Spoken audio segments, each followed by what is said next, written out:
welcome to the Upward Running Podcast, where faith fuels your fitness journey. Welcome back to the Upward Running Podcast. This is your one stop each week to be motivated and inspired to get off the couch and onto the running trail where you can, in turn, inspire others to do the same. Let's learn, laugh, and leap into running together, giving God the glory for what we are able to do in His name. Amen. Well, I am your running host, Dean Thompson, coming to you from the Upward Sports Studio. Well, have you ever had one of those family drama situations around the Thanksgiving table? Do you get stressed when the holidays come around? Well, this week's story may be just for you. And then I want to talk about how important it is to just show up. Sometimes that's all it takes, but nothing can take place until you do show up. So let's talk about that. And joining me once again for those stories and so much more is Upward Running. It's hard to say. You're getting used to that, aren't you? Upward Running Director Mitchell Hollis. Thanks for having me, Dean. So it's getting that time of year. You know, a lot of people have sinus issues in the spring. For whatever reason, I have them in the fall. Yeah. And it's like, I wish I was in the choir this time of year because I start to get that baritone voice. You know, you wake up and it's just, I don't know what it is that blooms in the fall, but it really affects me. And I think it affects everybody in my house because everybody in my house is talking a few octaves lower right now. So yeah. But yeah, so it's almost Thanksgiving. Yes. I love the holiday season. I do too. And a lot of the stuff we're going to talk about really doesn't affect me too much, but I've had a little bit of it. Yeah, a little bit. Yeah. They always say that if you don't have crazy in your family, then it's probably you. Well, there's no question it's you and your family. So I don't know about that. I don't know who's listening to this. So.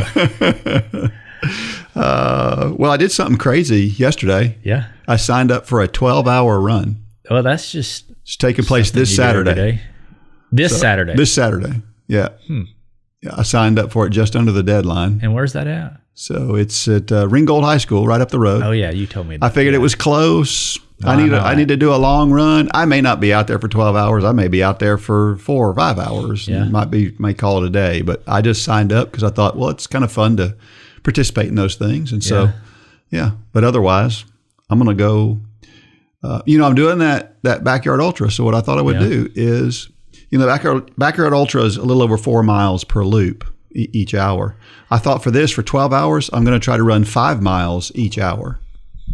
So I'll run 5 miles. When I get through with 5 miles, then I'll rest until it's time to start the next hour.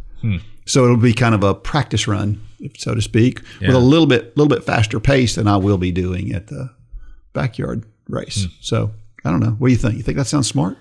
Or is that crazy? I do. Yeah. I mean, I like the idea of signing up for things last minute. I'm kind of, even though that's not what we teach necessarily, and you shouldn't always do that. But sure. I do like those whims. We've talked about it. That book I'm listening to, it talks about you should do that at least once a year. Do something that you just there's a 50% chance you don't know that you can do. So kudos, Dean. It'll be fun. Well, our post of the week comes from Allison Raymond Bryant. She says, "Hey there, Run Club fam. I'm on here daily, but don't post much. Quick rundown of the past few months. Our church run group trained for and did a local 5K. A local running group citywide started and got to take part in a trash pickup 5K. Thankful for another way to build relationships. David and I have really missed the trail races, so we're making up for that. 4 in 3 months. Yesterday was a 10K we've been wanting to do for a while called the Wild Hare. Very pretty run through pine forests on a ranch here in Texas. Another 10K race coming up, Mosaic, will be the same race where we did our marathon 3 years ago. We're slowly getting more consistent again with weekly training. God lovingly convicted or reminded me that training just enough to get through races is like someone going to church only on Christmas and Easter and then saying that person is active in church. Of course, it's better than nothing, but it's about the attitude of my heart. I can do more than make my temple healthy. David has been amazing through this hectic race schedule, full-time pastor while also being full-time student working on his doctorate. I'm so proud of him. These races give us much-needed fun, exercise, and change of scenery. This week, I'll finally have a doctor's appointment to find out more about some liver issues. I was diagnosed in August and have been waiting to find out basic info. Thank you, Lord, for these wonderful blessings, especially for our awesome run club. Wow. Allison likes to race. Yeah. Well, I wanted to, this kind of goes right along what we're just talking about. Yeah. You know, it's like sign up for stuff Sure. and it'll get you going. And I wanted to highlight this because there's so many people that talk about how busy they are and how they can't fit things in. And Right. you hear how busy this couple is, Right. and yet they're finding time. And not only is she finding time, she's trying to do it more consistently. Yeah. And it sounds like they're working on it, is what she says. Yeah. So they've got a ways to go. But yeah, if you're out there and you're saying, I don't have time, here's a great example. Yeah, I mean, that's one of those things that I've always really tried to not make that statement. I don't have time. Yeah. Because I do have time. It's all about what we prioritize. We have time to do things. We have time to do the things we want to do. And so, you know, I just try to stay away from that statement. Yeah. Yeah. It's just a personal thing with me. And where she is busy, she's being positive about it. Yeah. She's looking at the bright side. And you can instead of- multitask. You know, we've talked about all the ways that you can get a run in on this podcast. Running to kids' practices, or, running around the ball field while your kids are practicing. And you can still watch. I mean, I remember watching Lane and Landon on the ball field, and I would be running around at Edwards Park. I would do the loop around the fields and watching while they're practicing. So it's not like you're, away from your kids. It's just you're not sitting on the bleachers. Yep. You're running around the fields. Getting something done. Yeah. So she mentions that she doesn't post a lot. Well, probably the reason why she doesn't post a lot is because she's busy. Sure. So here's what I want to challenge you. If you spend a lot of time online, on your phone, watching television, whatever it may be, and you're saying you don't have time to exercise, you might want to take a step back and figure out what your priorities should be. I would challenge everybody, and you've heard us talk about this before, that, when I worked with the youth at my church, when we had the triathlon team, I would ask the kids, I wouldn't make them, because I'm not their parent, but I would ask them, pull out your phone and share your screen time. Mm-hmm. And then you would be amazed at how many of these kids talk about how they don't have time for things. And they would have 7, 8, 10, 11 hours average per day on their phone. And of course, then here come the excuses. Well, I do homework. And I'm like, well, as part of that screen time that you can see, you see what apps you're on the most. Yeah. And I'm like, well, show me your homework app. And it's like 1 hour for the whole week. I'm like, no. And then I had one young lady said, oh, I read the Bible. I do my Bible study. I'm like, well, pull up the Bible app. Show me. And I really would I would lean in on them because I really understand how, what that does. Not only the mental side, you can get into all that, but just the time, the screen time. I always used to say it's rotting your brain.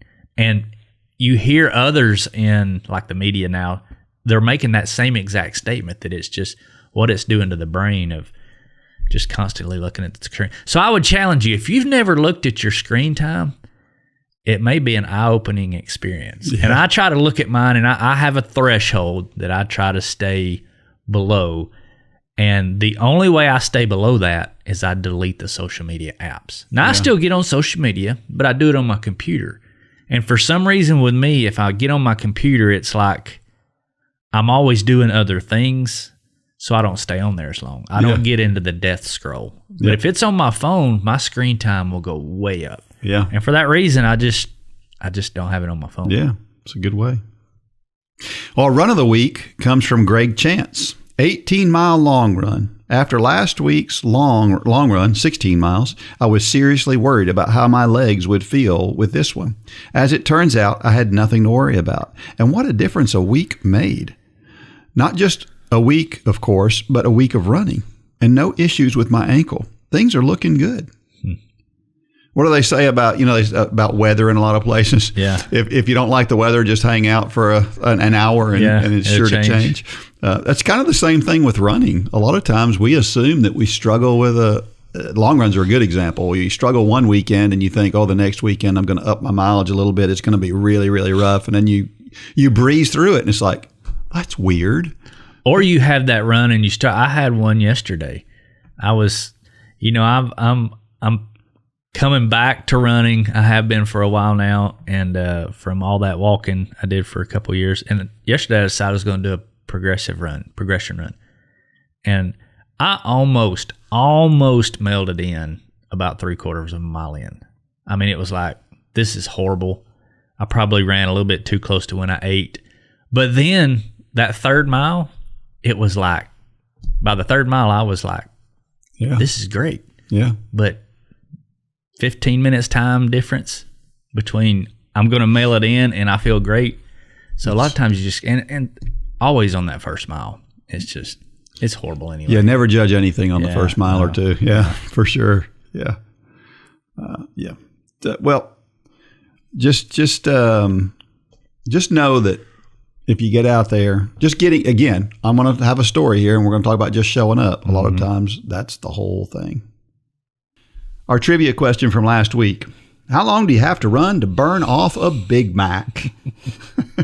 First of all, do you know how many calories are in a Big Mac? I was surprised. I knew roughly, yeah. It's not what you think. 550 calories. Yeah. I would have guessed 800 or 900 calories. Yeah. So it's a little less than I thought. It takes an average person about 45 minutes to burn off that many calories. Of course, it depends on several factors. How fast are you running? 45 minutes of running. Of running. Yeah. Yes. How fast are you running, your weight, your fitness level, a lot of things depend on how long that's going to take. But around 45 minutes it takes to burn off one Big Mac. Right. If you were cycling, it takes about 55 minutes on average. If you're swimming, it takes about 75 minutes on average. And if you're walking, it takes about 110 minutes on average. And I assume that's kind of walking at a pretty good pace. Yeah. Does that surprise you at all? It really doesn't. None of it? No. I kind of went back and did a little bit of digging because it's usually not. We've talked about this before with fast food restaurants. Chick-fil-A came out with their pimento cheese, whatever. Yeah. And so I pulled through one day and I just got the sandwich and I ate it, and I have mixed reviews on it. Some people love it. I thought it was okay. But my point is, usually at these fast food restaurants, it's not the sandwich that gets you. Yeah. I did a little digging. So it's the large fry that usually comes with the sandwich, which is 510 calories. Yeah. And it's the 60-ounce fountain drink that comes with it, which is 380 calories. And so if you get the Big Mac meal size large, you're looking at 1,440 calories. What a difference. Wow. That's what blows things up. Yeah. It's not this. I mean, think about the sandwich. Now, we can argue about, preservatives and everything in the meat, but it's really meat, bread, and some vegetables and a little sauce. On any of these sandwiches, really. It's those combinations, but it's when you go get the deep fried and the sugary drink that blows things up. So no, for that reason, it really doesn't surprise me. And the truth is, if you go to, I remember looking one time, I think maybe it was a Zaxby's salad. You look at one of their salads and how many calories. Yeah. There's as many calories in that as there in I remember looking at that one up. It's the Oriental Sensation or whatever they call it. Yeah. It's like 1,200 and something calories in a salad. Yeah. So people, they think, well, I'm eating a salad, so I'm eating less calories. I'm eating more healthy, and that's not necessarily true. No. In a lot of cases, at restaurants, it's not the case. Yeah. Back to your point, it depends on the accoutrements you have with that meal that makes it relatively healthy or not healthy at all. Probably my favorite salads. I'm thinking of a few sit-down restaurants. I love salad bars. Yeah, I'm a salad. I know some people think they're disgusting. I love them. I do too. But I have never made a healthy salad at a salad bar. No, it probably had more calories than the meal I was about to eat after.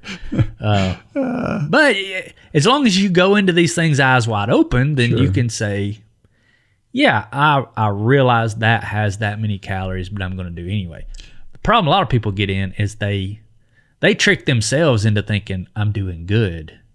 Yeah. And I'm going to do a lot of good. Yeah. And you're actually doing a lot of bad. And that's where it turns on you. Yeah. So the truth is, and the moral of the story, I think, is that fast food restaurants, they're not the best place to eat. For sure. No. We're not saying that. We're not saying a Big Mac is good for you. Right. But it's also not the worst thing that you can eat either. Mm-hmm. So don't, if you're out there and you think, well, McDonald's is disgusting and terrible and the worst place in the world, and it's the most unhealthy food you can find anywhere, but Wendy's is okay. You are wrong. That is just the bottom line. They're all very similar. And so, that's the only message that I think is important to get across. Well said, Dean. Upward Sports equips churches to run self-sustaining sports ministries in their communities.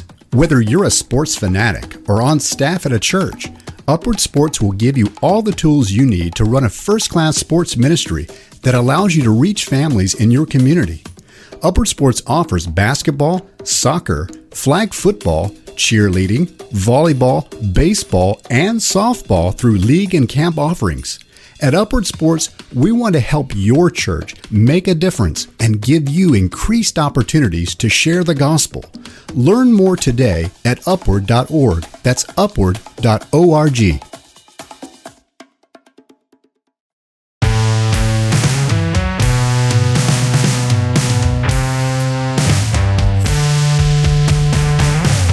All right, Dean. So we're nearing... This is the Monday before Thanksgiving when this comes out. And we've got a few more webinars coming up. And we want you on there. Yep. If you have thought about teaching, coaching in your community this January or February, we need you to be on one of these podcasts. Maybe podcast webinars. Maybe you're hearing this podcast and you don't know anything about us. Well, if you join one of these webinars, you'll learn everything there is to know about us. So send an email to customerservice@runforgod.com and we will get you the information to get you on one of these webinars so that you can teach a class in your community first of next year and really see the power of using your passion to share Christ with others. It's an amazing thing and we want everybody to be a part of it. Amen. Well, we had the first talk about robots and AI and stuff. We had the first robot to complete a marathon recently. It was a 4-legged robot. Robot dog is one guy I listen to likes to call him. And it's called Raybo 2. That's a little too close to Rambo for me. Developed by a research team at the Korea Advanced Institute of Science and Technology. The previous record for longest walking distance completed by a quadruped robot was only 20 kilometers due to high energy demands limiting battery life. Back to the point you had. A video uploaded to YouTube shows the entire 4-hour race. At both the halfway point and just past the 3-hour mark, the robot collapsed onto the road. The research team running alongside it appeared to make some adjustments before the robot could continue running. Quote, during an operator change at the turning point, the emergency stop button on the controller was accidentally triggered due to us rushing, Lee explained in a comment under the video. Fortunately, there was no issue, so we were able to restart and depart right away. You know, I have to say, this kind of surprises me because I would have thought we had already done that. Yeah. But, I mean, it just, again, it goes back to how amazing our bodies are. I mean, and it took 4 hours. Yeah. I mean, there's a lot of people who can run a marathon much faster than 4 hours, and they don't require a battery to do it. Yeah, this is so creepy. I don't know what I would do if I was running a marathon and saw this robot come up beside me. I don't know what I feel about it. It's kind of like the drones. You know, they say, I asked somebody here a while back. You know, I kind of live out in the woods, and I said, if a drone came over my home, first of all, I would want to shoot it out of the sky. Yeah, because that's like a peeping Tom in my opinion. Yeah. And if I were to go get a shotgun and shoot it out of the sky, would I be liable for the cost of that? And the answer I got was yes. Is that right? And that blows my mind. I don't understand some of the rules that are coming along with some of this technology because to me, that's a direct violation of privacy. I know we're getting off the dog runner here. Well, from a morality standpoint, though, there's a lot of moral questions that come with all of this technology. Yeah. And the same goes with this. I mean, this is a gateway into a lot of other things, and I don't even know what those other things are, but yeah, it's like it's kind of like AI. You've got these people out there now who are saying, "Hey, we need to pump the brakes on this because we don't have legislation, we don't have rules and laws in place to handle what we know is coming with some of this stuff." But nobody's pumping the brakes. They're just pushing right ahead. So I don't know what I think about the dog runner. Well, we're recording this. We're going to get this out before Thanksgiving. Thanksgiving starts the holiday season, as I think we all like to call it, because from Thanksgiving to Christmas is just a blur sometimes. Because so, I mean, Dean, really, Halloween starts the Christmas season, for me. For you, definitely. But Rhonda Williams has written a story about Thanksgiving. This is a great one. Yep. And she calls it A Truly Thankful Thanksgiving. I don't know about yours, but our family Thanksgiving celebrations usually don't resemble the ones on television. A fire crackling in the fireplace, a cute little dog waiting patiently for a nibble, and a happy, harmonious family gathered around a beautifully set table with soft music playing in the background. Thanksgiving can be a warm and wonderful time, but it can also be stressful. Family togetherness can turn into total chaos in the blink of an eye. Face it, packing 15 people into a 2-bedroom house is an invitation for bedlam. When one family member camps out on one of those bathrooms and the other one is, let's just say that no amount of pumpkin spice room spray is going to make it habitable, you're tempted to hop in the car and head down to Starbucks. There comes a moment when a cappuccino and a cranberry bliss bar sound better than turkey and dressing. One Thanksgiving in my family history stands out as a particularly stressful, but for a different reason. My mother called and told us the portable heart monitor my dad was wearing had indicated a life-threatening rhythm, and the doctor wanted him in the hospital ASAP. My heart was racing as I threw a few things in the overnight bag. The hospital was a 2-hour drive from our house, and I wanted to be prepared to stay for a few days. It was the day before Thanksgiving, and we drove north on the interstate. I knew this holiday was going to be different. I prayed all the way there that it wouldn't be tragic. The news was good. Dad just needed a pacemaker. Thank you, Jesus. The doctor also informed us that, unfortunately, because it was a holiday weekend, they would not be able to perform the surgery until Monday. So it looks like we're spending Thanksgiving here. We'll figure something out, my mother remarked. We had tons of food in our refrigerators back home just waiting to be cooked. Some of it had already been prepared. I am so sorry, my father exclaimed. I ruined everyone's Thanksgiving. I held his hand and told him, no, Dad, you didn't. This year, we have even more to be thankful for. We have you. Our family Thanksgiving meal was at Cracker Barrel that year. The servers were kind, compassionate, and very patient. God bless them. They pushed several tables together so our party of 10 could be seated together. We had a surprisingly good time, and the restaurant put together a takeout meal for Dad. He was delighted at the feast as we sat in front of him as he followed doctor's orders and relaxed in his hospital bed. His smile reached from ear to ear as he saw all his favorites, including pumpkin pie. No hospital food for you, Dad. Not today. We talked about all we had to be thankful for while Dad indulged in his Cracker Barrel feast. First, Dad had survived and was in the right place to receive the care he needed. Second, we were all together. Not the way or place we had planned, but together nonetheless. One by one, we told stories of what God has done for us. Some of those stories made us stop and reflect, and others caused us to laugh so hard we had tears rolling down our cheeks. We also discussed how easy it is to take our blessings for granted, but not this year. This year, we were reminded what Thanksgiving is really all about. It's not about the feast, a day off from work, or the Macy's Thanksgiving Day Parade.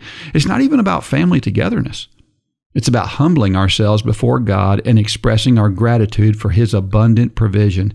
You see, when you focus on the love of Jesus, all the negative fades into the background. This Thanksgiving, when the turkey is overcooked and the pecan pie is a gelatinous mess, give thanks anyway. When Grandpa Frank and Uncle Fred begin to argue over politics and Cousin Susie complains because there are pecans on the sweet potato casserole instead of mini marshmallows, just smile. And when you find yourself relegated to the kids' table yet again, take a deep breath and count your blessings. Even the little blessings sitting next to you shoving peas up his nose. Wow. Rhonda, this is a great one. This is one of your... How many has Rhonda done now? She's done a bunch, but I really like this one. This one, yeah. I mean, it's what I need to hear, because I am that personality that I have this picture in my head of what I want things to look like. Yeah.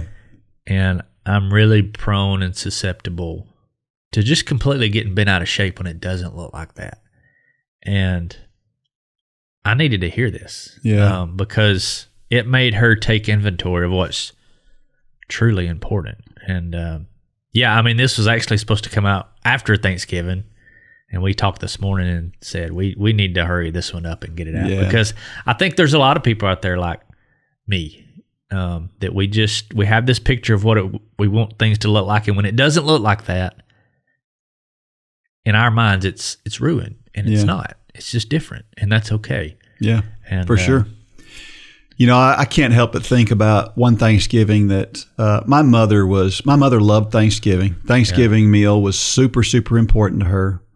But one year I wanted to run the Atlanta Half Marathon, which is run on Thanksgiving morning. Yeah. And of course, my mother, her kids were always first. Whatever her kids wanted to do, then that was going to be the thing that took precedence. And it took precedence over Thanksgiving. I never really thought about that until recently, about how much sacrifice she made to take me to a half marathon. Well, we go to this half marathon, and toward the end of the race, it rains a little bit. She's out there and she's cheering me on, coming through the finish line, which was one of my best races ever. I finished third in the Atlanta Half Marathon, which is a big race. Yeah. And as she's going to rendezvous with me after I get through the chute, she slides down a little embankment and breaks her ankle. Huh. And so we were planning on getting through with the race and, of course, heading straight home and cooking up Thanksgiving dinner. Yeah. Instead, we went to the emergency room to find out she had a broken ankle. And that was not a normal Thanksgiving. My mother felt so bad. And I was like, I'm the reason you were at that race. Yeah. I mean, this is great. You know, and I think we were extra thankful that Thanksgiving because of that. Yeah. You know, you just realize, again, we take for granted what we have until something goes wrong. Yeah. And even when everything is normal, you know, ever since Holly and I were dating, I've been in Mexico Beach, which is not in Mexico. It's in the Panhandle of Florida. But I've been there every single year, the week of Thanksgiving. I'm leaving tomorrow morning, headed down there. And so I'm one of those tradition people. And I love traditions. I love traditional trips. And, you know, even when it does go as planned. You know, she mentioned the Macy's Thanksgiving Day Parade. I will add on the Purina Dog Show that comes on right after it every year. And all those things and sights and sounds. But even when it's going right, sometimes we get so caught up in doing the things that we don't plop down on the couch and just hang out with family. You know, we're busy, and we get to the end of it and we look back and we're like, man, the whole family was here. And I didn't even talk to Grandpa Frank or Uncle Fred, who she's talking about here. Yeah. And so I guess my challenge to you this Thanksgiving, and it's the challenge to myself, take it all in. Yeah. Don't worry about that the dishes are in the sink. Nope. Don't worry about that the grill's not been cleaned yet because you just smoked the turkey or whatever it is. All that stuff can wait. Enjoy your family. Amen. And not just Thanksgiving, the whole holiday season. Exactly. The whole holiday season. Psalm 145:8, the Lord is gracious and merciful, slow to anger and abounding in steadfast love. I love this is a really good one because this verse is also in Exodus 34:6, basically. And in that context, God is showing, he's shown not just to be gracious, but also really patient. This is when he tells Moses to go back up because he has broken the 10 Commandments, right, and he has to go back up and receive those again. And, God could have said, you had your shot. Yeah. But he didn't. Right. And he does that for all of us all the time. When we mess up, God's going to give us another chance. Sure. As long as we come to him in obedience, which is what Moses had to do. He had to go with obedience, go back up and receive those. And God just wants to see us make good choices. And when we make a bad choice, I think he wants us to reevaluate and make a better choice next time. Yeah. And I think one of the things about things she mentions here, the divisive talk that can happen during these meals. And one of the things, what do they tell you not to talk about? Politics and religion. Politics, right? Yeah. But we're called to talk about God. Yeah. And so how do we do that in a way that's not offensive to the uncle who is an atheist? Yeah. Well, I think the way we do that is we just share what God's done in our lives. Yeah. I don't think that's ever threatening to anybody. No, because you can't argue with that. Right. You can't argue. People can argue, even though I don't think rightly, they can argue the tenets of our faith, but they can't argue with my testimony. That's why our testimony is so powerful. Yeah. Now, I will say, you don't need to say, well, this is what God's done in my life, and if you'll get your life together, this is what. That's right. Yeah, it's all about. Let's see. I'm going back to the abounding in love is in 103:8, which is the next verse. Steadfast love when describing the Lord in Psalm 145. There's a theme here, and it's love. And if love is undergirding what you're saying, then you're right in your presentation. But so many times we come to things with a judgmental tone, especially when it's that family member at Thanksgiving who you're always kind of going at, and it just doesn't, it's not underpinned with love. Yeah. And, God is love. And so when you do it with any other kind of tone, God is not in that. Yeah. Because God is love, right? Yeah. So if it comes out in any other tone, condescending, holier than thou, I'm right, you're wrong, God's not in that, and God don't want any part of that. Yeah. It needs to be laced in love. Good point. Psalm 103:8, the Lord is compassionate and gracious, slow to anger, abounding in love. This verse is repeated several times in the Bible. Whenever something is repeated in the Bible, it's very important. So I have started including it in my prayers. Yes, she highlights what we've said a lot of times. When it's repeated in the Bible, it's God saying, look, listen, you didn't get this the first time. And that's important. Usually it's a warning of some kind. But here it's love. Yeah. I am love. I'm abounding in love. That's right. Every way he can say it, that's what he's saying. And that's how, if we're going to portray Christ, it's got to be in love. Yeah. Yeah. But my favorite repeated term in the Bible is do not fear, which is repeated 365 times, one for every day of the year. In some order. Not a coincidence, I'm sure. But the other thing that's repeated is it talks about us giving thanks. Right. So many times throughout the Bible, it talks about giving thanks, and it provides examples of giving thanks. And I don't know how many people know this, and I don't want to get into politics, but if you go back to the way this country was founded, we were founded as a people giving thanks. There were literally hundreds, at least, maybe thousands of times where our government, whether it be a national government or a state government, sent out proclamations of prayer and thanksgiving. Right. And that's what we were to do. Yeah. And we've lost our way a little bit as far as that goes, but that's where we come from. And we should continue to insist that that's what we do, that we continue to pray and be thankful for all the things that we have, including the freedoms that we have to do the things that we can do, regardless of what your political affiliation is. I think it doesn't matter if you're what side of the aisle you're on. We would all believe that we're in the best country in the world. Yeah. And so we should be thankful for that. Psalm 100, 1-5. A psalm for giving thanks. Make a joyful noise to the Lord and all the earth. Serve the Lord with gladness. Come into his presence with singing. Know that the Lord, he is God. It is he who made us, and we are his. We are his people, and the sheep of his pasture. Enter his gates with thanksgiving and his courts with praise. Give thanks to him. Bless his name, for the Lord is good. His steadfast love endures forever, and his faithfulness to all generations. Psalm 100 is the first chapter that I ever memorized. Oh, yeah? And I think I was maybe second grade or so. But yeah, I mean, this is really a psalm of how we should start every prayer. We should come to God with thanksgiving, praising him. Even if you look at the Lord's Prayer, it's the first in the sequence, right? We should come to him, thanking him for all the things in our life. And I saw something, it's been a long time ago, but it said, imagine everything being taken away from you that you don't thank God for.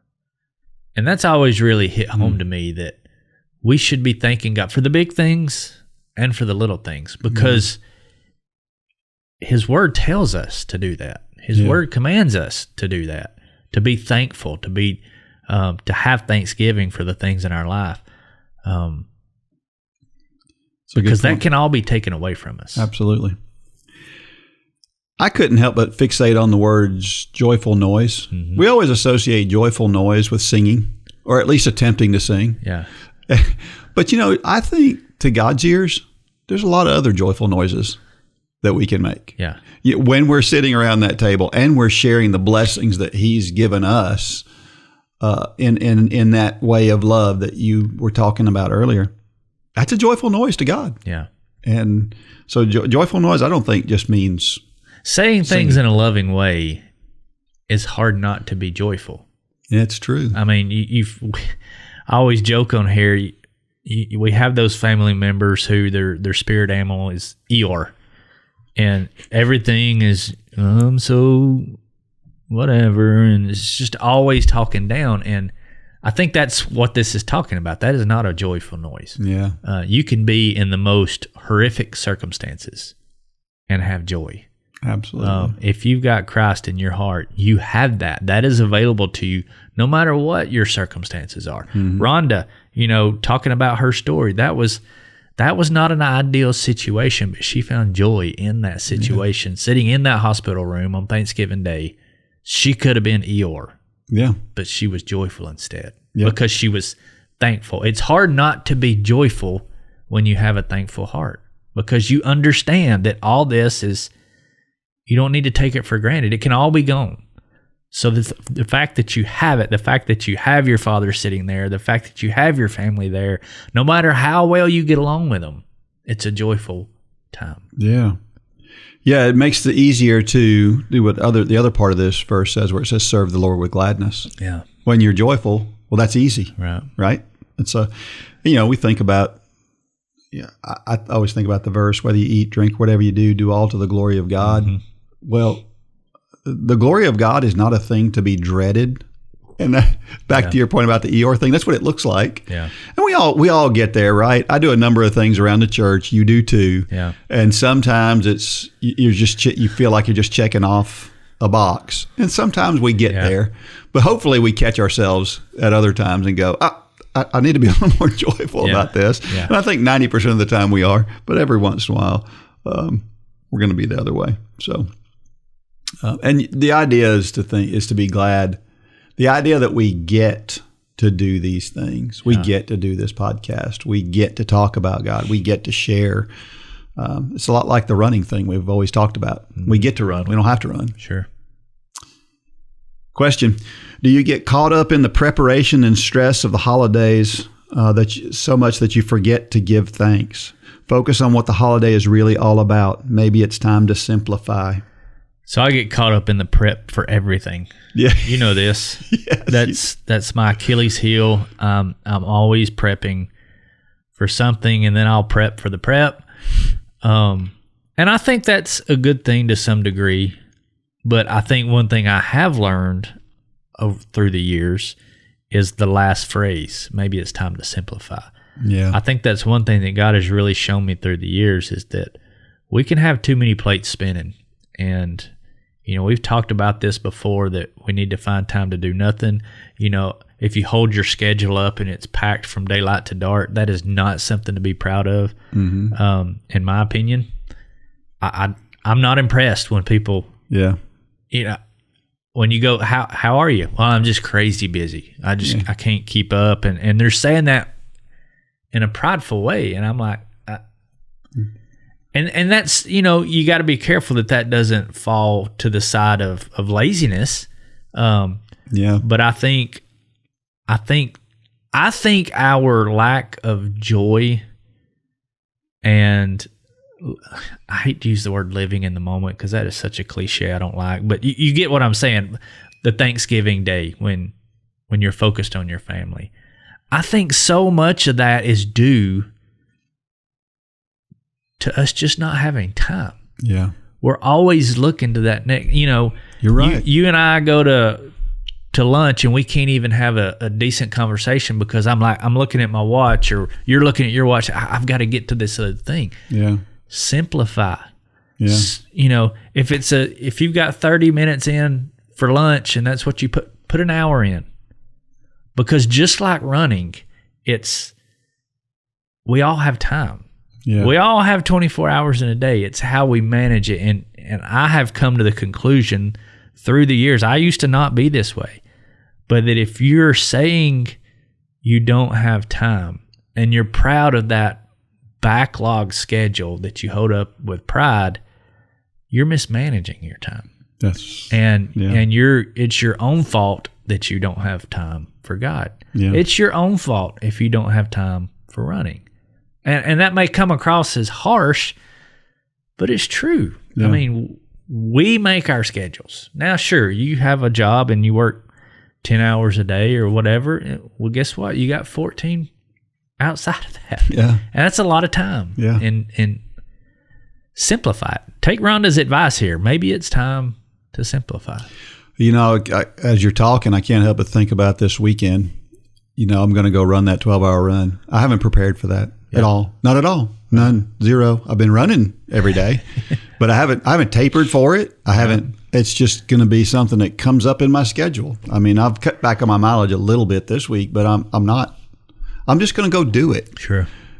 And I'm going to do it to have fun, not to go out there and to dread, oh my gosh, it's gonna hurt so bad by the time I get to noon, I'm gonna be dying.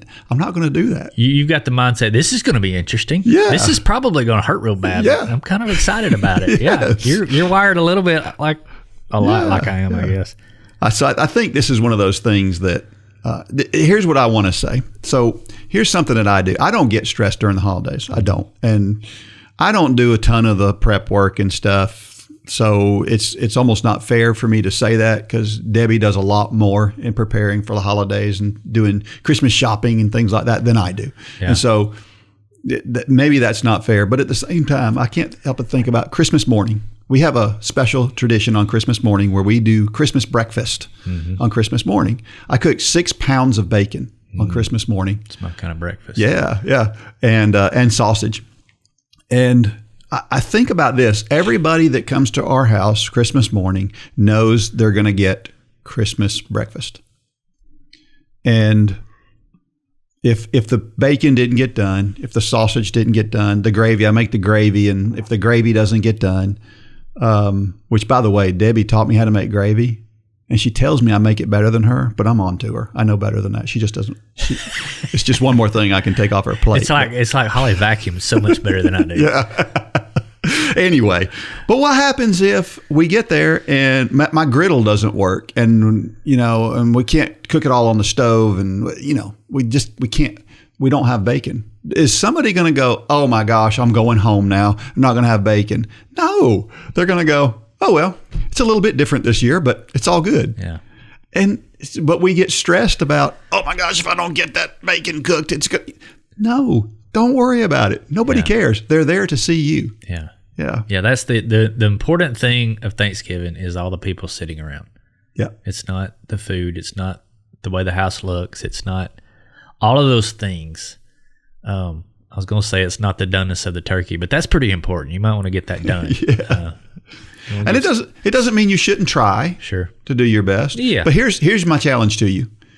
While you're getting ready, while you're doing these things to prepare for whether it's Thanksgiving, Christmas, or whatever, whistle while you do it. Yeah. Because you can't be mad and whistle. Right. Yeah. Another question, when was the last time you listed your blessings? I mean, actually wrote them down on a piece of paper and prayed a prayer of thanks over them. I see your notes, and I'm right there with you. I've never done this. No, I'm ashamed to say that. Because of what I just said a little while ago, what if you lost everything you don't pray for?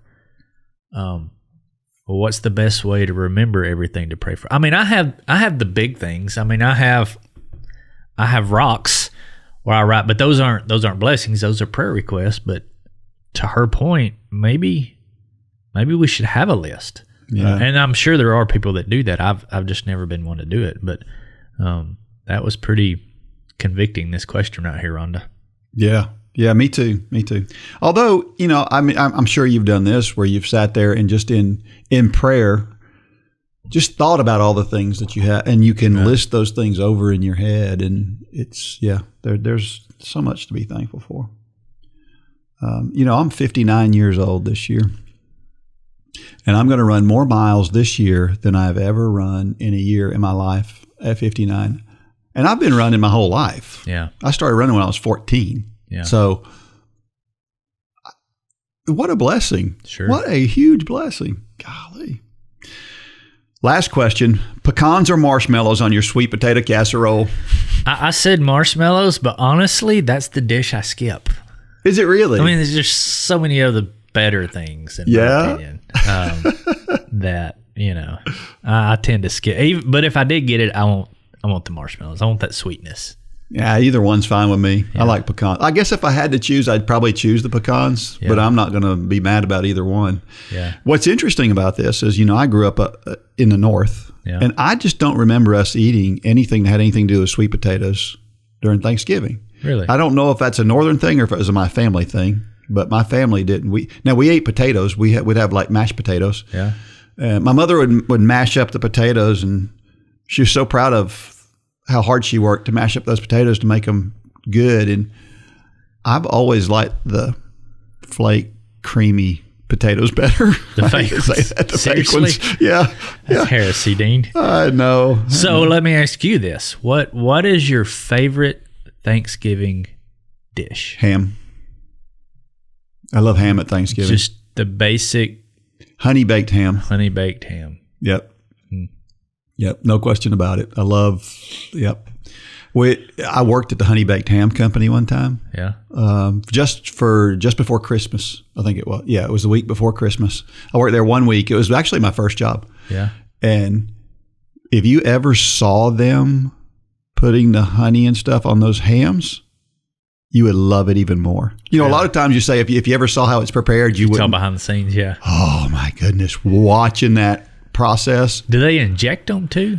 Is it injected into the ham? No, they just put stuff on the outside of it, and they have these spiral slicers. Yeah. And they pour this stuff over and it just runs over the top of it, and then they take like a torch. Yeah. And they crystallize it. And it crystallizes. Yeah. Oh man, I can still see it happening, and so. And maybe that's part of the reason why I love it. So I like ham. Anyway. Now ham's my favorite on Thanksgiving night. When you come back for round two and you get the Sister Schubert roll and the big slice of ham. Oh yeah, that's good. But I love when it's hot and fresh. The turkey is. You love turkey, yeah. If it's done right, it's got to be the right temp and not overcooked, a turkey fan. not undercooked, but. I'm not a turkey fan. Man, I'm getting excited now. Yeah, I know, right? This is We're making me ready for Thanksgiving. Hope you guys are going to have a great Thanksgiving. It is so hard to stay on track as a runner or a walker. The world also makes it difficult to stay on track spiritually, too. For pennies a day, Upward Sports Run for God Run Club can make both of these journeys more fun and much easier. Join the Run for God Run Club and get access to training plans, videos, and the best group of active Christians you will find anywhere. Go to runforgod.com and sign up today.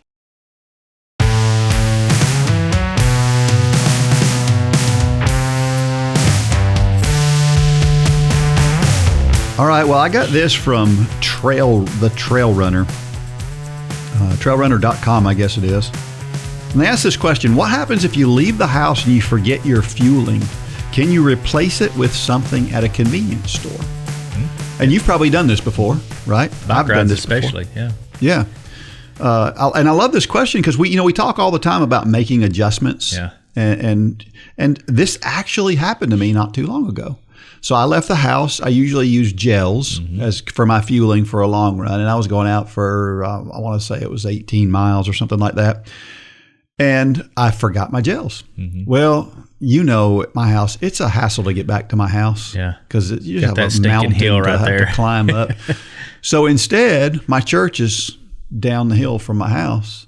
I stopped at my church and I had an oatmeal cream pie and a Belvita cracker kind of thing. Coffee cracker, whatever. Yeah. And you know what? It did the trick. Oh, yeah. I'm not sure it wasn't better. Oatmeal cream pie is that's got to be on the list of best fuels for endurance athletes. That's what I think. Because it's got a little bit of everything in it. It does, yeah. And if you think about it, I've always said this, when the kids were young and they would kind of course, especially my oldest, he was a little bit different than the average kid. Everything he thought about was, is it going to make me faster? Yeah. And he would kind of snarl his nose at a Snickers as he was opening an energy bar. And I'm like, it's the same thing. It's not much different. It's the same thing. Read the active ingredients on it. But yeah, it was all marketing. But you can do a jam up job on your fuel at a convenience store. Yeah. So if you're out there and you're saying, now that's not ideal, we're not saying that's the best thing. Sure. We're just saying that it's better than not. That's right. And winding up on the side of the road. Absolutely. So what are the things that you need to fuel for a long run? You need fluids, obviously.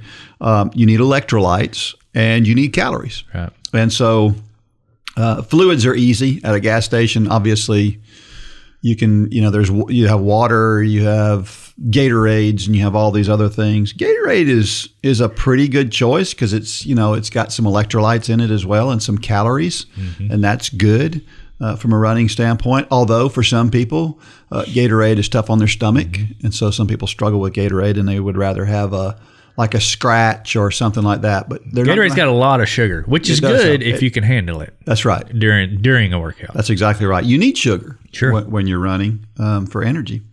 And then there's other sports drinks and things like that.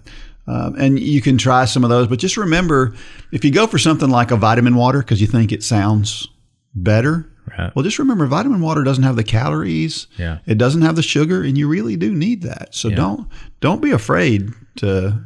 Yeah, all the nutrients is what you're going to find in the Gatorades and the sports drinks because that's why they're formulated. If you're out running and if you've been here, you know what I'm saying, but you start to get that. It's almost like a tunnel vision.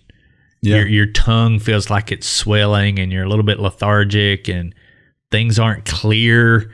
That's usually an indication, not that you need calories. It's an indication you need those nutrients. Yeah. And Gatorade, a lot of times, will knock that out within a minute or two. It will. It'll really push you back. A lot of that has to do, too, with sodium. We have to have sodium. Sodium is the most important electrolyte that we can have while we're out running. And so we need to have it. And here are some, they mentioned some sodium options for things that you can find at a convenience store. Mustard packets are good. Salt packets. Pickles and pickle juice is really good. Pretzels, chips. Those are good sodium options for you, if you don't have something else. And then some good calorie options. A lot of convenience stores carry things like Cliff Bars or some kind of, something that's meant for that kind of thing. Honey Stinger waffles are fairly popular now. Bananas, obviously, a lot of convenience stores just have a little basket of fruit. Bananas are a really good thing. Even one of the things it mentions is the Haribo gummies. They have a serving, which I'm not sure how many pieces 13 pieces, is 100 calories. It's 23 grams of carbs and 14 grams of sugar.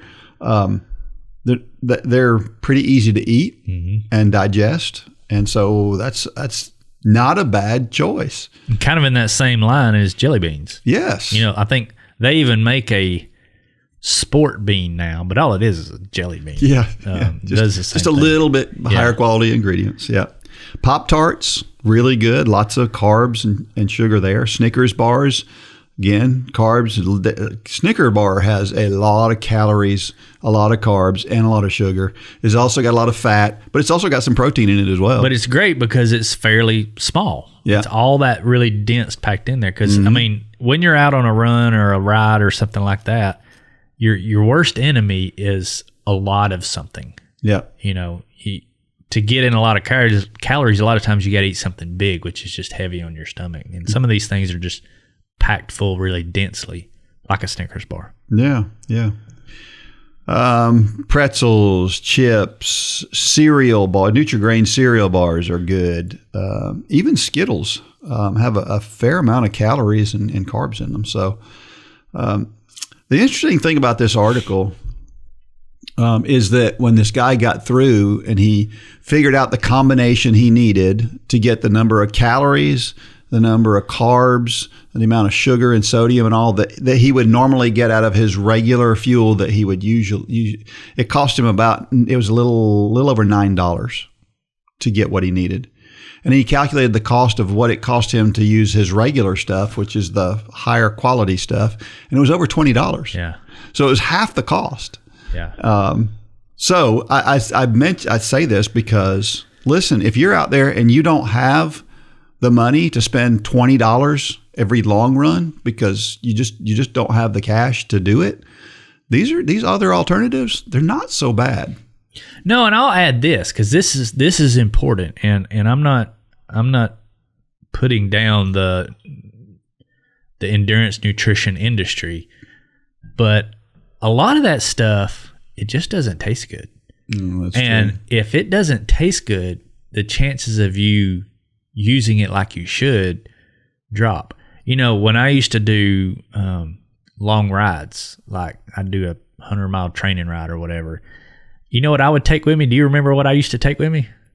Uncrustables. Oh, that's right. Yeah, the peanut butter and jelly sandwiches that are frozen, and then I would put them in my back, and then so by the time but they had many of the same things that you need. It's got the bread, it's got the protein and the peanut butter, it's got the sugar and the jelly, but it tasted good. Yeah. And so for that reason, I believe, it lifted my mood because I was looking forward to eating. I mean, who doesn't like a peanut butter and jelly sandwich? Right. I mean, it's great. Yeah. And so that's the other thing. You see a lot of people, they're taking their nutrition, they have this bitter look on their face. Find something different. Find something that you enjoy is just as important as having something with all the right balance, the exact balance of nutrition in it. That's a great point. Yeah. And again, we're not saying that you shouldn't use the higher quality stuff. No. Certainly, if that's what you'll use and that's what you like, great, fantastic. I mean, that's best case scenario. Yeah. But a lot of it comes down to what your gut will handle. And that's, again, it's just like shoes. Don't ask your buddy what they use because chances are it's going to be different for you. You got to experiment, and don't experiment on race day. That's right. Training is when you do this. That's exactly right. Well, all right, it's a time for Dean's Thoughts, and that's a time when I share something I've written about the intersection between running and faith. Sometimes it's just about showing up to get it done. And let's boil it all down to the most simple principle. This one is called keep showing up. Hard is relative. The thing that is easy for me may be hard for you. Running at 8 minutes per mile is easy for me, but it is impossible for some. Of course, the thing that is hard for me may be easy for you. If you can remember your next door neighbor's name, you're ahead of me. Not because I don't pay enough attention to my neighbor, but because remembering names is a terribly difficult thing for me. We all have our strengths and weaknesses. The most important thing is that we're all working to be better at everything we do. I work on being better at remembering names. That would not be a surprise to anyone who knows me, because it is clear that I need to improve that skill. But I also work on being a better runner too. Even though I've logged over 100,000 miles in my life, you're probably the same, working on both your strengths and your weaknesses. For most people, running is a hard thing to do, but that's what makes it worthwhile. You know what I do when I get through with a 20-mile run? I grab a quick lunch, maybe, then I'm out working on my yard or headed to Costco or whatever else is on the list of to-dos. I'm glad I did it, but it's not a big deal. For most people, a 20-mile run is a big accomplishment. But running can also be hard for me, depending on what I'm doing. A couple of years ago, I ran 4 national championship races in 4 days. It was really hard. I look back at the photo of me with the 4 medals around my neck and the accomplishment I feel today. It far overshadows the pain of those 4 days. The only way we get better at the activities we are good at and the things we're not so good at is to do them. It sounds so simple, and yet sometimes we fail at the execution. I think the reason we struggle is because we complicate nearly everything we do. We worry about how difficult it's going to be to complete the 8-miler. We fret over starting on painting that bedroom. We lament the amount of time it will take to complete the next project. But there's a simple answer to all of them. Think in the most simplistic terms available.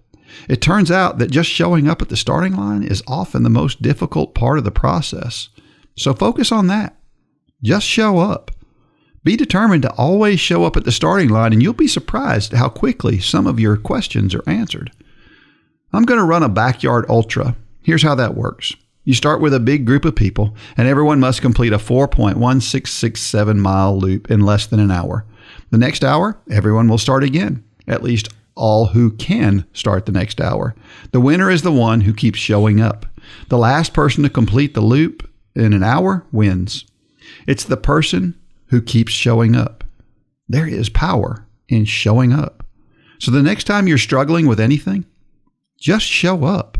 The next time you can't find the energy to get your work in, just show up at the starting line and see what happens. As Christians, we are called to show up. The Great Commission cannot be fulfilled without being in the presence of others. In other words, the first step of doing what God has called us to do is to show up. There's a lot of power in just showing up. If you're struggling with something, I invite you to go back to step 1 and just think about it in its most simple terms. We often spend a lot of energy before we ever get to the things we want to do. What would happen if we saved our energy for that thing? Just show up. Man, that's a great one, Dean. Don't you think that's true? We spend so much energy worrying about whether or not we can or can, and all that energy is much better if you just use it to do the thing. Yeah. I mean, I think and a perfect example of that is, how many people do we know that they fret and they put all their focus, their energy, their thought in to the training plan? Is it just right? Do I got to do this, or do I got to do this, or do I need to do 4 800s or 8 200s, or and that same person, you'll look on their Strava and they skip 6 workouts in a month. Yeah. And you're like, rather than fretting over all of that, 6 by 200 or 12 by 100, it doesn't matter. I mean, it does, but the biggest thing that matters is showing up, getting out the door and getting the run in. You can have I see this with, I like to hunt, I like to play golf, I like to do a lot of things, and you see these in every area. You see the guy that shows up to a duck hunt, for instance, and to look at him, this guy's going to knock every bird out of the sky. He's got the $5,000 gun, he's got the $1,000 waders, he looks like he just came out of, Field and Stream magazine. And then he doesn't hit the first bird. Yeah. He put all his focus on the look rather than going to the skeet range and actually shooting his gun. Yep. And you see that in golf. You see that in triathlon.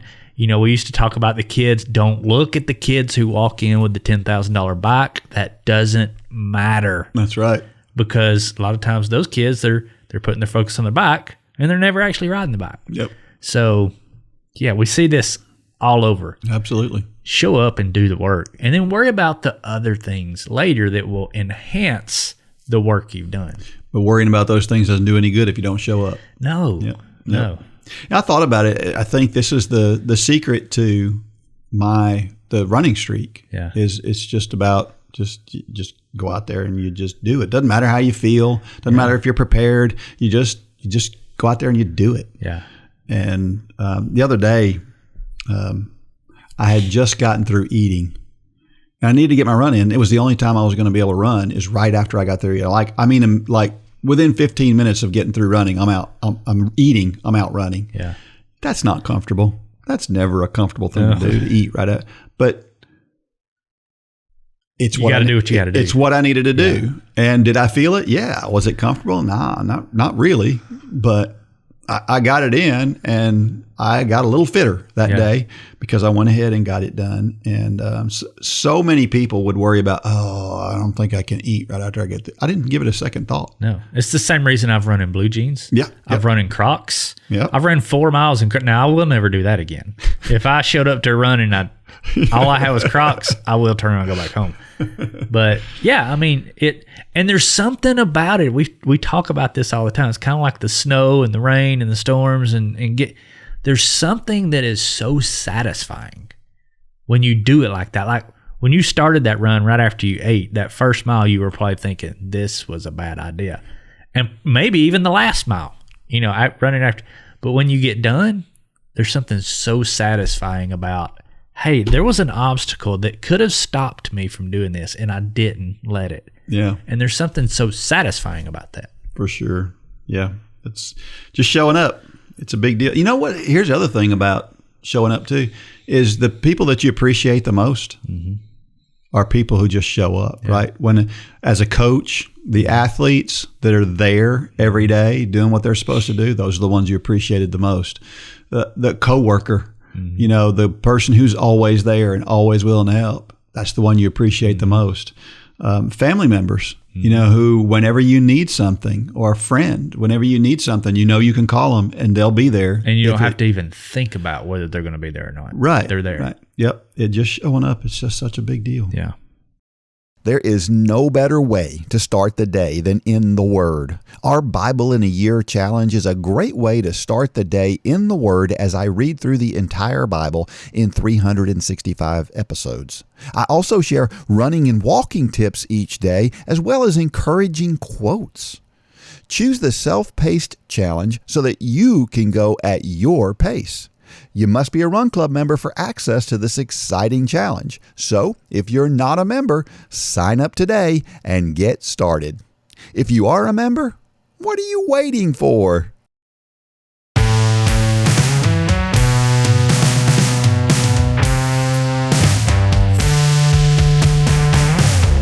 Every week I share a reason why running and or walking is so awesome.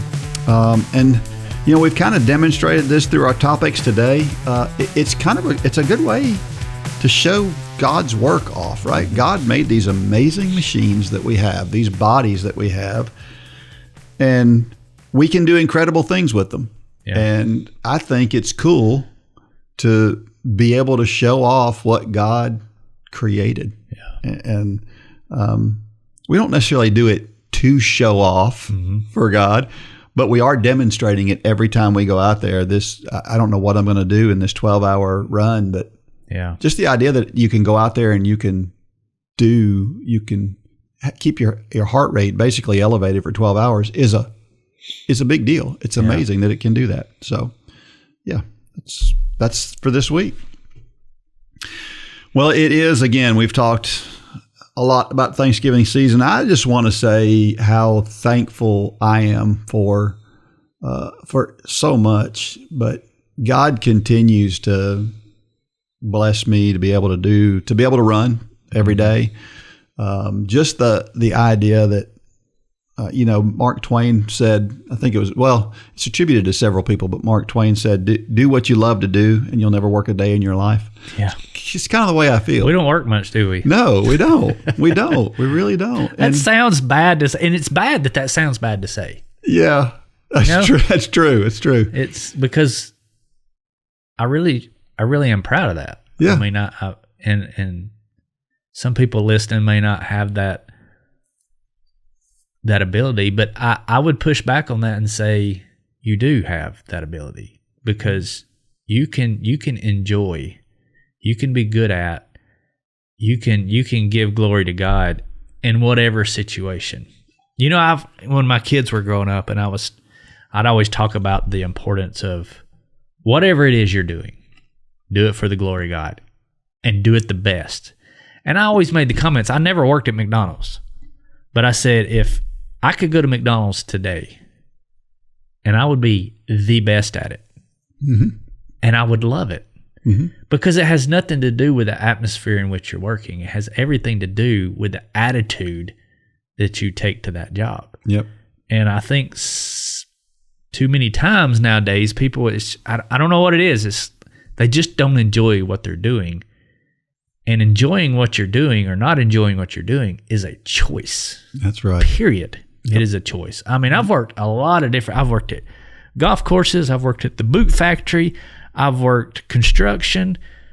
I've worked in real estate. And I enjoyed all of them, not because it was necessarily my gift, but because I just always went into whatever I did with an attitude of work. And you'll be good at it because of that. Yeah.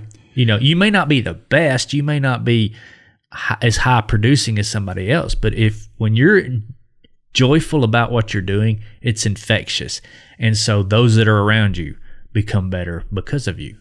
Well, that's what makes it joyful, is the idea of trying to do your best at something. Yeah. That makes things more joyful when you try to do things to the best of your ability, whatever that ability may be. Yeah, I mean, I'm so excited because I actually I went into an Ace Hardware the other day, and I saw a guy who I knew him professionally in real estate for many, many years. And when I walked in, he said, can I help you find anything? And I was like, Charles? And he was like, Mitchell? And it was so refreshing to see, because he's exactly what I've said I'll do. I've said I will never retire, number one. But when God has me hang up my running shoes, which it may be 90 before I do that, I'm going to go to like Lowe's or somewhere like that, and I'm going to be the best greeter. And that's exactly what Charles was doing. Yeah. Charles retired from a job, and he didn't want to sit at home, so he was working at Ace Hardware. And I watched him as I was walking around in there. He was so joyful. And I mean, he's probably making next to nothing. He's working 4 or 5 hours. But it's the attitude that he brings that makes him so valuable to that Ace Hardware. I'm sure. He's probably works less hours. He's probably the lowest paid guy there. But he brings the greatest value to the store. And it's because of his attitude. Yeah. He's thankful for that job. Yeah. I had something happen. I was texting back and forth with Mike from Big Peach. Yeah. And he sent me something yesterday, and it had a picture of him and another guy. Yeah. And he said, he was telling this guy about what I had said about the shoes that I had bought from them. And he said, and the guy said, did you say Dean Thompson? It turns out it was a guy that I ran with in high school. Yeah, small world. Yes. And he works for Big Peach now. Yes. Yeah. And I'm just so, all of those things, you look back on your life and you have so many things to be thankful for. Yeah. And I'm thankful for Todd. He was a worthy competitor back in the day. Yeah. And it's just a really neat. And so I guess the challenge is, we've already thrown out one challenge to kind of think differently this Thanksgiving. But also in your job, some people might say, well, I don't like my job. Well, change that thought tomorrow. Yeah. Decide, I'm going to love my job. I mean, I've seen guys, Dean, I grew up on construction sites. I've seen guys putting in septic systems, and they loved their job. And that is so admirable. I mean, I admire that so much because it's not about the paycheck. It's about, are they enjoying those 8 to 10 hours a day, which is a humongous part of our life. Yeah. Is we spend at work, and they're enjoying every minute of it. And that's worth more than some big paycheck. Yep. So write down your things you're thankful for. I think that's a great idea from Rhonda.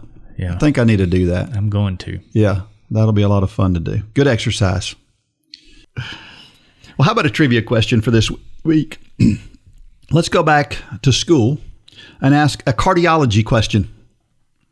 How many chambers are in a human heart, and what are they called? You remember that? Mm-hmm. I remember how many. I don't know what they're called. Yeah, that's the hard part. Yeah. Yeah. Oh, so if you know the answer to that, you can send a email to dean@upward.org, and the first person who's a Run Club member with the correct answer will win $20 off in the store. So get to it. The heart. How many chambers, and what are they called? So did you tell people where to send that answer to? You didn't say that, did you? Dean@upward.org. Did you say that? I did. Really? Yeah. I completely missed that, Dean. Man. Well, we'll leave you with this motivational thought of the week. And it comes from Teddy Roosevelt. He said, believe you can, and you're halfway there. So true. Isn't it? Yeah. Again, that's that just showing up thing again, isn't it? Yeah. You're halfway there if you can just get to the starting line. So, we challenge you. Be thankful and show up. Good thought for the day. And until next time, may God bless every step of every run and or walk. Go out there and shine your light. Happy Thanksgiving, everyone. Good job, Dean. For more information about Upward Running, visit upwardrunning.com. If you have questions about your salvation, click on the Peace with God tab. There is nothing more important. Thanks for joining us today.